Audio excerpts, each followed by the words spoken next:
हैदराबादमधील सफीलगुडा येथील कट्टा मैसम्मा मंदिरात एका माथेफिरूने केलेल्या कृत्यामुळे संपूर्ण परिसरात संतापाची लाट उसळली आहे.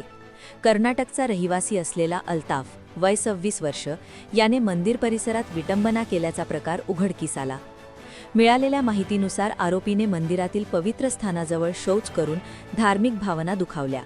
हा प्रकार निदर्शनास येताच मंदिराच्या परिसरात असलेल्या नागरिकांनी त्याला जाब विचारला.